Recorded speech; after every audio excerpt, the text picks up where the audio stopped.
Hello and welcome to A Course of Love.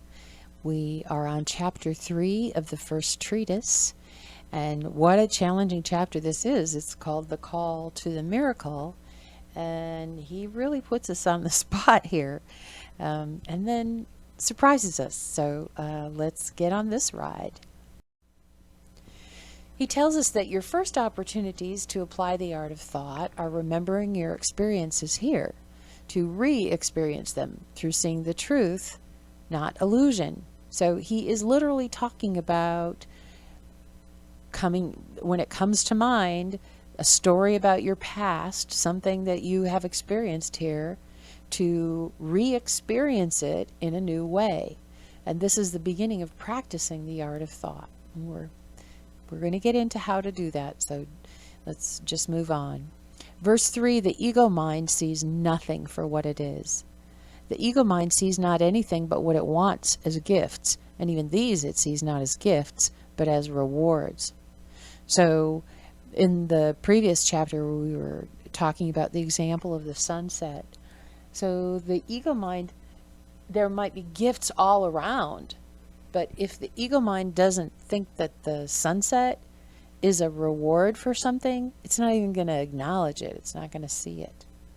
So it's very limited in its view of what happens in our field of experience, because it doesn't accept everything. It filters and only wants the rewards that it wants. And it thinks it's a reward because you did something good, or because you deserve it, or you've suffered enough, you should have a reward. It screws it all up. So the ego mind's view, which is your former translator of experiences, first, it only believes in return for effort. It can't see gifts. So it doesn't even see them. It doesn't even see the gifts of every moment or the gifts of every experience. It only wants what it wants and thinks it should have a certain result from its effort. It doesn't understand that all gifts are shared. It thinks that this happened to me, this is my experience, what happens to me has nothing to do with you. And again, it thinks it's on its own.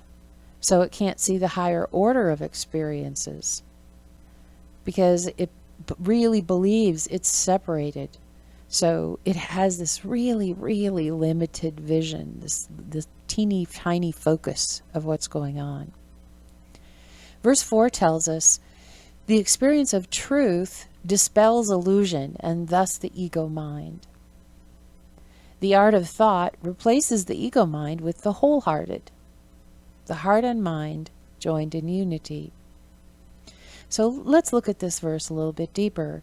The experience of truth.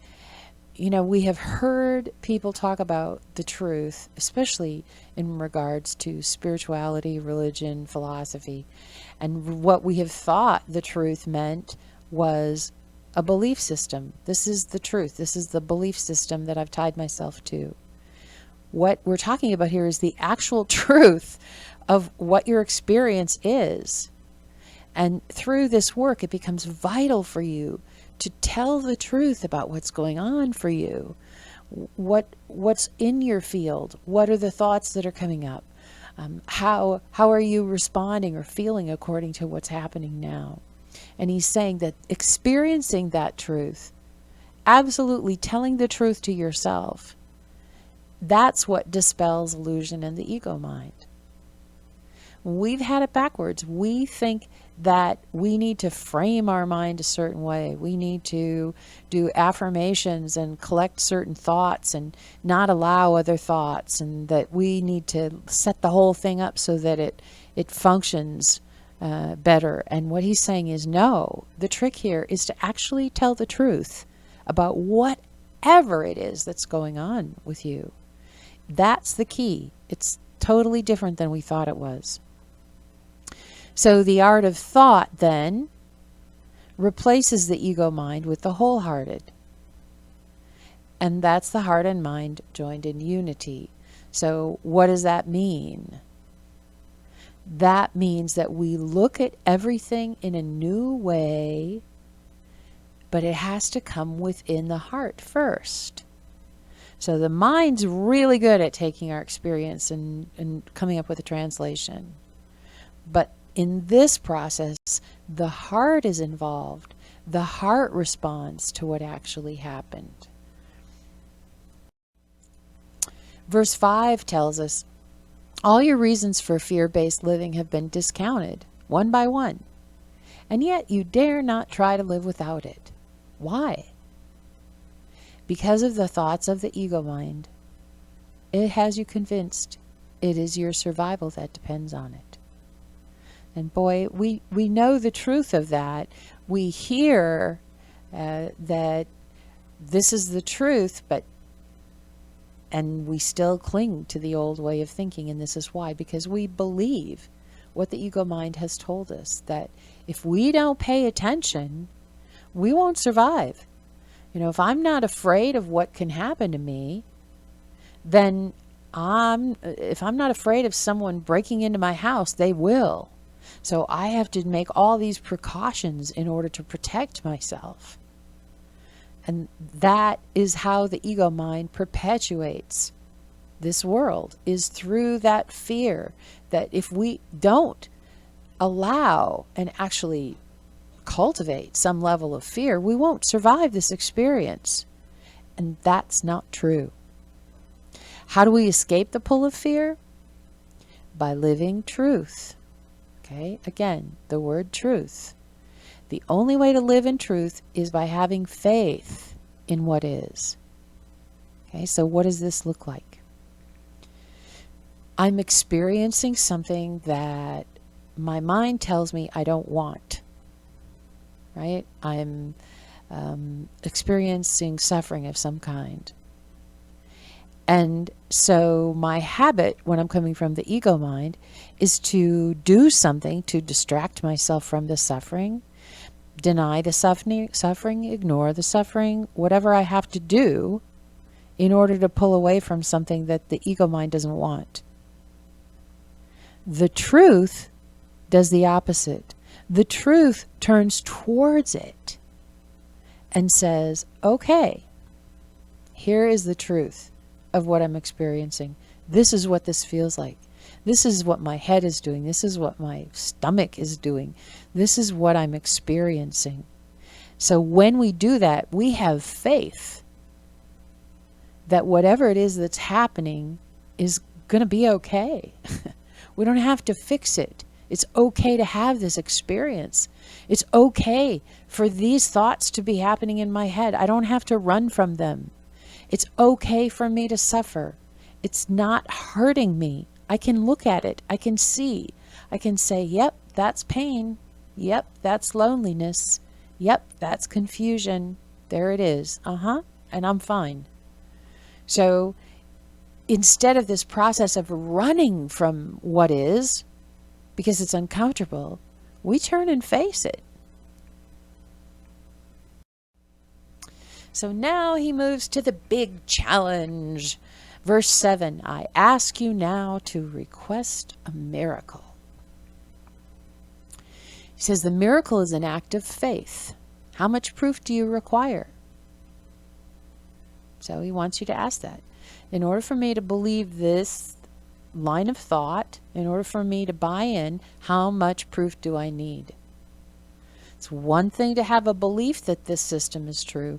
It's quite another for me to know that it's true and have the experience. So how much proof do I require to buy into this whole business that the Course of Love is teaching?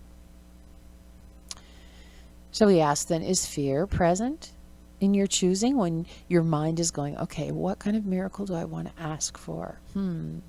This would be nice. That would be good. Is there fear present as you're looking? Maybe the fear of not choosing the right miracle?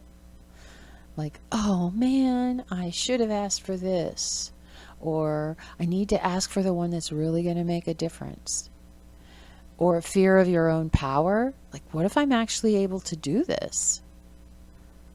What if I can change water into wine? What then? How's my life going to change? That's kind of freaky. That'll blow me away. And then, of course, there's always the fear of failure. Like, what if I can't change the water into wine? Then what? I'm going to lose my whole faith. I was having a good time with this. I had a belief system that was serving me. And now if I stick my neck out and say, yeah, I want this miracle and it doesn't happen, then I've got nothing again and I'll really be hopeless. So that actually is one of the most dominant fears in the students I've worked with, and certainly was in myself. He tells us your fears are here to be exposed so they can be unlearned. So it's important to look at what you're afraid of when you're thinking about what to choose for your miracle. Then he reminds us in verse 10 that willingness does not require conviction, but it leads to conviction. So if you're willing to be open, you're willing to try, you're willing to stick your neck out, you don't have to be convinced it's going to work in order to be willing. In fact, it's the willingness that will allow you to have that surety down the line. And ask for the willingness to try, even if your faith is weak. Ask for willingness. And of course, that leads back to the memory of that powerful verse from A Course in Miracles that, really all we can be asked for is a little willingness. And what I love is the fact that, and it's the only thing we have to give as well. What else do we have to give? Just our willingness. That's it. That's our gift. Verse 15, who you are is a miracle worker. This is not all that you are, but it is a measure of who you are. Look closely at your fears one by one. You don't want miracles performed through you. You're only human. You're not God. You're unworthy. Boy, how many of us carry that? I am not worthy to perform miracles. No way. I'm not going to step out and say that I am either. Your miracle might cause unwanted consequences, or you might choose the wrong one. Like, what if I ask for a miracle that affects other people's lives and I have no way of knowing where it's going to lead? Maybe I'll really screw something up. You don't want to challenge your faith. You're comfortable enough where you are. It's like, yeah, I don't want to know. If this isn't true, I don't want to know, because I'm happier here than anywhere else. I'm willing to settle for right here. I'm willing to have a belief system that works for me to process the crazy world that I'm in. And it seems like a misuse of power. Like, it might have a dark side, like the magician that goes dark. Like, if I really can perform miracles, what's to say my ego won't get control of it and, do stuff that causes harm. Verse 22, you want a definition first. What's an appropriate miracle? For whom should they be requested? What are the criteria? How are they done? Do they happen all at once? Or can they be for some future date? You have far too many questions without answers to choose a miracle. Your fears show that you are unwilling for many reasons. Now that they've been brought to the light, we'll bring them to the art of thought. So the whole recognition here is when thinking about a miracle, just really looking like, I really am telling the truth. I'm not trying to say you have to believe this, but the truth is you have to be, on some level, unwilling to perform miracles because you're not. So the willingness isn't there. The belief in recognition of who you are and what you are isn't there because it isn't happening.